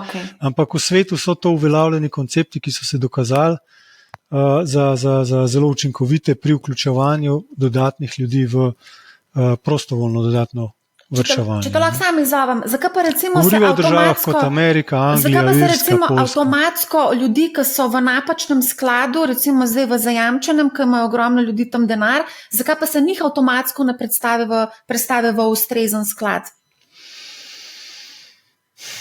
To bi bila tudi ena opcija, ki bi jo lahko malo preigrali ob tej pokojninski reformi, ki se zdaj obeta. Lahko, to je vprašanje, ki si ga izpostavlja. Težko tako lahkotno odgovorim. Za nekoga je to... Zdaj predpostavka tvoja je, da za večino je to primerno. Dajva reči, da se strinjam, da za večino bi bilo primerno, za nekatere pa morda ni primerno. In tisti bi bili, bom rekel, zelo glasni, ko bi prišlo slabo delniško leto naslednje leto. In ne vem, ali bi bil plus večji ali manjši za celo industrijo in za pokojninsko varčevanje kot celoto. Ne. Moj kolega, ti predidevaš, da ja, moj kolega bi ne rekel, strinjajo da se pa vsi. Moj kolega, zdaj prav vidim ga, ko mu bom to povedala, bo rekel, to je spet neka obdavčitev. Obdavčili mi bodo še dodatno plačo, že tako je obremenjeno z vsemi možnimi davki. Ni obdavčitev. Že zdaj, recimo, tako bo on interpretiral, tako se interpretira, če se ti avtomatsko noter obključen, to pomeni avtomatsko, da se ti trga od tvoje bruto plače pač nek denar v neka premija, v nek sklad, v neko družbo. Kdo je lastnik tega denarja? Razen, če ne želiš. Kdo je lastnik tega denarja, Primož? Ja, on, torej ne država, ni davek, ne. Torej, absolutno nima prav ta tvoj sodelavec. Ampak recimo, on se s tem, se pravi, s tem se ne bo strinjal, se pravi, mora fizično podpisovati neke dokumente za to, da se izključi njega iz tega avtomatskega plačevanja. To je koncept opt-out. To je koncept, ki je pripeljal Richarda Thalerja do Nobelove nagrade, ne, preberite, pač si zakaj je dobil nagrado Richard Thaler, ne, profesor iz Amerike. On je ta sistem z vidika vedenskih financ razložil, utemeljil in potem tudi peljal v prakso v podjetjih v Ameriki in zato je zaslužen, da je dvignil zavest ljudi, da naj varčujejo za penzijo. Vsak lahko reče, da ne bo varčeval, ampak težava tukaj ni, da ljudje ne bi radi varčevali, oni bi radi varčevali, sam prvi korak težko sami naredijo. Če jim tukaj malo pomagaš oziroma jih malo dregneš, zato je naslov njegove knjige Nudge, torej dregniti, so pa zadovoljni in ti hvaležni. Njegov primer, en primer z njegove knjige, on je organiziral večerno zabavo, torej večerjo za prijatelje. Seveda, ko so tja prijatelji prišli, je bila na mizi skleda s kokicami, pa s čipsom, pa z drugimi nezdravimi takimi zadevami, mašili. In vsi so začeli tisti grickati. V neki fazi je on pogruntal, lejte, mi imamo tam od zadnji pečenko, pa krompir, pa same dobrote, vi se zdaj s tem obašate tukaj, ne boste mogli tistih dobrot pojesti. In je to umaknil, ugotovil je, da vsi, ki so prej tim grickali, so mu se zahvalili, da je to umaknil, ker je skušnjavo jim umaknil in zdaj bojo lahko pač uživali v pravi večeri. Tukaj je koncept podoben. Ne? Tako da ideja je tukaj, da se pomaga ljudi pripeljati in razložiti, avtomatsko vključiti in bojo videli, da je to fajn in bojo z veseljem šli po planu naprej. Na koncu bo pač imel mogoče 90% ljudi dodatno pokojnino, danes v Sloveniji ta številka nekaj čez 50%. Ne? In enako je bilo tudi v Angliji, enako je bilo v Ameriki v podjetjih, kjer je bil proces obrnen, da si ti mogel iti na kadrovsko prositi oziroma zahtevati, da boš varčeval za dodatno pokojnino. Ne? Ok, Primož, še ti mogoče zaključne besede, potem pa zaključimo, ker smo kar dolgi danes. Jaz bi si sam želel, da bi ljudje aktivno razmišljali o tem, pa ne samo aktivno razmišljali, tudi aktivno naredili odločitve, da bi na koncu svojega delovnega aktivnega časa imeli čim večjo kepo. Pa naj bo v drugem stebru, tretjem stebru, sam da pač razmišljajo o varčevanju in potem bojo že najdel pot, kateri produkti so tisti, ki jih lahko pripeljejo do tega.